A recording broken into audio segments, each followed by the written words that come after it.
আমাদেরকে আঘাত করেন না, আমাদেরকে দুর্বল করে দিয়েন না। নিরাপদ থাকতে পারবেন না ভিতরে আপনারা?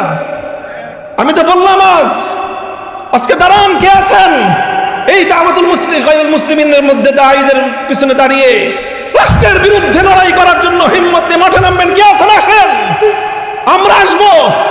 আমি ঘোষণা দিয়ে যাচ্ছি আপনাদের কাছে, এটা নিয়ে যদি সামনে আমাদেরকে আরো বড় কোনো পদক্ষেপ নিতে হয়, যদি সরকারের বিরুদ্ধে এর জন্য রুখে দাঁড়াতে হয়, আমরা রুখে দাঁড়াবো ইনশাআল্লাহ। কাজে আমাদেরকে দুর্বল করে দিলে আখেরে আমরা সবাই ক্ষতিগ্রস্ত হব। যারা এই সকল দাওয়াতি কাজগুলোকে প্রতিহত করার চেষ্টা করবে, যত বড় শক্তি হোক, সেটা ইন্টারনাল শক্তি হোক, এক্সটার্নাল শক্তি হোক, দেশের ভিতরের শক্তি হোক, আন্তর্জাতিক শক্তি হোক, লড়াই করার জন্য দুইবার ভাববো না ইনশাআল্লাহ আমরা। এটাই হলো আমাদের রাজনীতি, এটাই হলো আমাদের রাজনীতি। দাওয়াতের কাজ করবেন, তালিমের কাজ চলবে, মাদ্রাসাগুলো তাদের স্বকীয়তার উপর ভিত্তি করে আকাবের এবং আসলাফদের তর্জ তরিকার উপর তালিম চলবে, তালিমের মেহনত চলবে। কেউ যদি এখানে এসে অবৈধ হস্তক্ষেপ করতে চায়, সেই কালো হাত ভেঙে গুড়িয়ে দেওয়ার জন্য তাদের মোকাবেলায় রাজপথে সিনাটান করিয়ে দেওয়া, সিনাটান করে দাঁড়িয়ে যাওয়া, এটাই হলো আমাদের রাজনীতি। কাজেই আমাদের রাজনীতির যে মূল মাকসাদ, তার অন্যতম একটা মাকসাদ হলো পাহারাদারি করা। আপনি সেই পাহারাদারি, আমি আবারও বলছি, আপনি আমাকে দারোয়ানের মর্যাদা দিলেন না চৌকিদারের মর্যাদা দিলেন, না আপনি আমাকে কওমি অঙ্গনের একজন পাহারাদার কুকুর হিসেবে মূল্যায়ন করলেন, সেটা আমার কাছে খুব বেশি বড় বিষয় নয়। তবে জেনে রাখেন, কুকুর হইল আপনাদের এই কাজের পাহারাদারি করার জন্য আমরা দাঁড়িয়ে আছি। আপনি মুনাজারা ইসলাম মুনাজারা করেন, মুনাজারা করেন, আপনারা বাতিলের মোকাবেলায় দালায়েলের বহস করেন, আপনারা আপনাদের মতো করে বহস করে যান। আমরা হয়তো মুনাজারা করব না, বহস করব না, কিন্তু আপনি আহলে হক হয়ে, আপনি উলামায়ে দেওবন্দের একজন মুখপাত্র হয়ে যখন মুনাজারা করবেন, মনে রাখবেন আপনার তাহাফুজের জন্য আপনার পিছনে মামুনুল হক কুকুর হয়ে দাঁড়িয়ে আছে।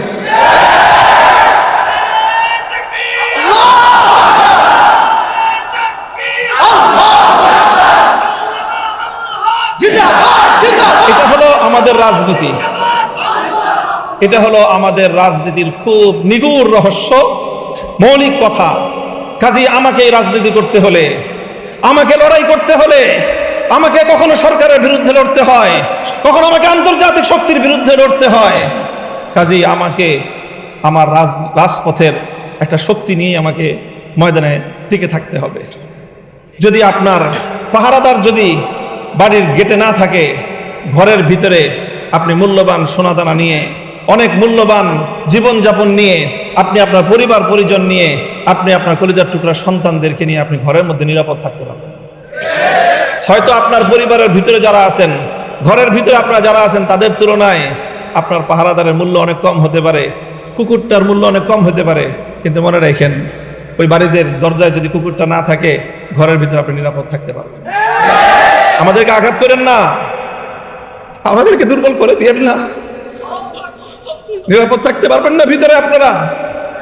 আমি তো বললাম আজকে দাঁড়ান, কে আছেন এই দাওয়াতুল মুসলিমিনের মধ্যে দায়ীদের পিছনে দাঁড়িয়ে রাষ্ট্রের বিরুদ্ধে লড়াই করার জন্য হিম্মত দিয়ে মাঠে নামবেন? কে আছেন? আসেন, আমরা আসবো। আমি ঘোষণা দিয়ে যাচ্ছি আপনাদের কাছে, এটা নিয়ে যদি সামনে আমাদেরকে আরো বড় কোনো পদক্ষেপ নিতে হয়, যদি সরকারের বিরুদ্ধে এর জন্য রুখে দাঁড়াতে হয়, আমরা রুখে দাঁড়াবো ইনশাআল্লাহ। কাজে আমাদেরকে দুর্বল করে দিলে আখেরে আমরা সবাই ক্ষতিগ্রস্ত হব। আমার আখেরি কথা, মোহতারাম হাজিরিন, দেখেন এখন একটা রাজনৈতিক বড় ধরনের একটা ইস্যু আছে এখন রাজনীতির।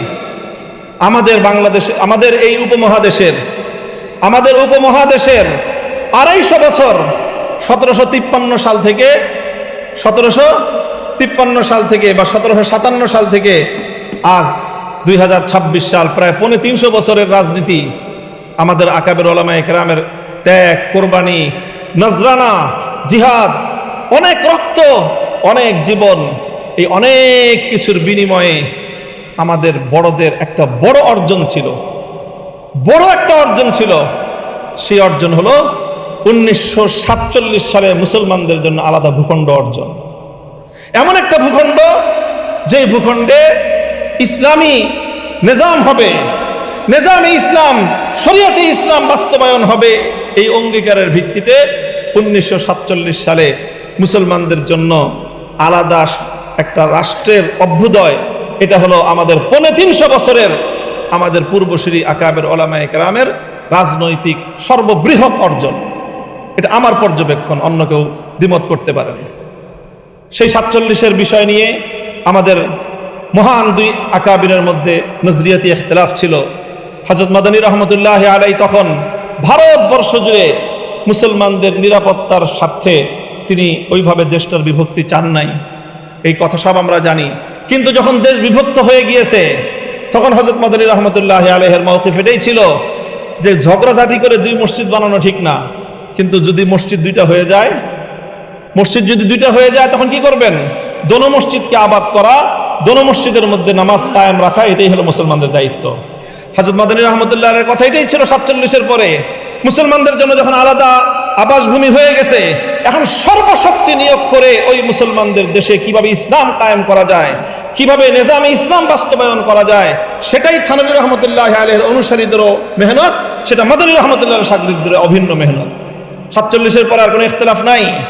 আমাদের এই অর্জন 47-এর মুসলমানদের জন্য ইসলামের নামে আলাদা ভূখণ্ড হবে, সেই অর্জনকে 1972-এর ভারতীয় আধিপত্যবাদ দিয়ে সেটাকে গলা টিপে হত্যা করার চেষ্টা করা হয়েছিল বিগত 54 বছর পর্যন্ত।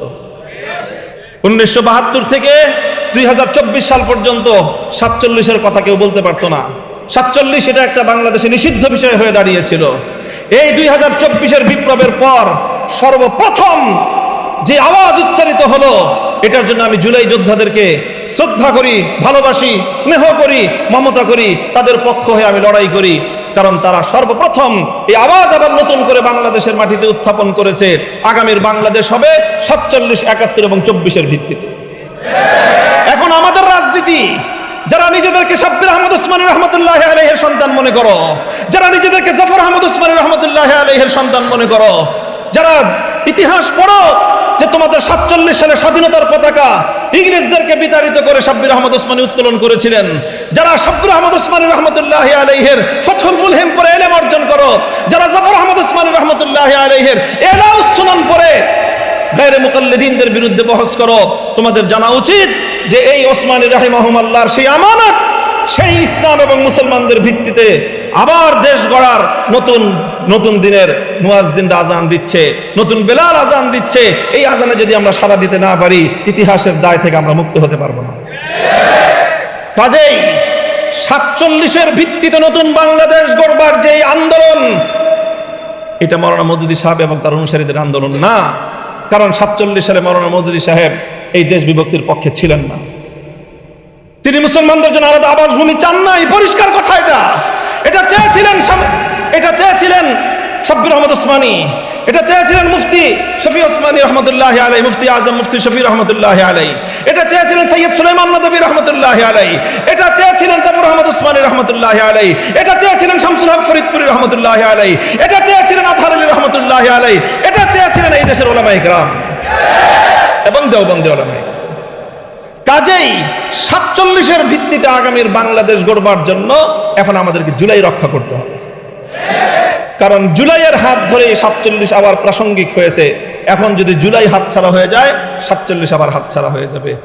কাজেই হে আমার কওমের সন্তানেরা, আমি তোমাদেরকে বলতে চাই, ডাক দিয়ে যাই, আমাদের পূর্বপুরুষরা, আর আমার একটু বেশি আবেগ এই জন্য, কারণ শাব্বির আহমদ উসমানী, জফর আহমদ উসমানী, তারা দুজন আমার সরাসরি দাদা উস্তাদ।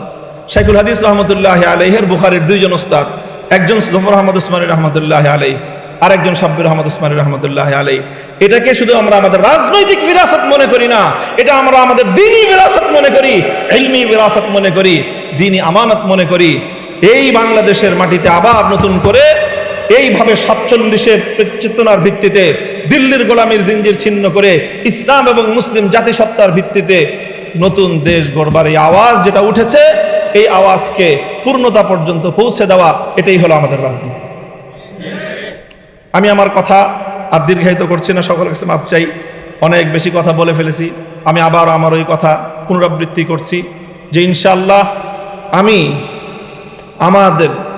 আমার মুরব্বীদের সামনে নিজেকে সর্বান্তকরণে সুপুর্দ করে দিয়ে আমার ব্যাপারে যে কোনো অভিযোগ, যে কোনো কথা, যে কোনো প্রশ্ন থাকলে ওনাদের সাথে কথা বলেন। যদি আমার সাথে কথা বলতে না পারেন, ওনারা মুত্তাফাকা হয়ে যে ফয়সালা দিবেন, সেই ফয়সালার যদি বাইরে এক কদম আমি ফেলি মামুনুল হক, তাহলে সেই দিন আপনারা আমাকে সবাই আমার আনুগত্য পরিহার করবেন। এটা থাকলে আপনাদের কাছে আমার বিশেষ অনুরোধ। আল্লাহ আপনাদের সকলকে কবুল করুন। বাংলাদেশের ওলামায়ে দেওবন্দ ইসলামের সঠিক যে মানহাজ, এটার যে আগে বাড়ায় নিয়ে যাচ্ছে, আমরা পাহারাদার হিসাবে হলেও এই মাসলাকের সাথে, এই মাসলাবের সাথে, এই ফিকরার সাথেই আমরা ইনশাআল্লাহ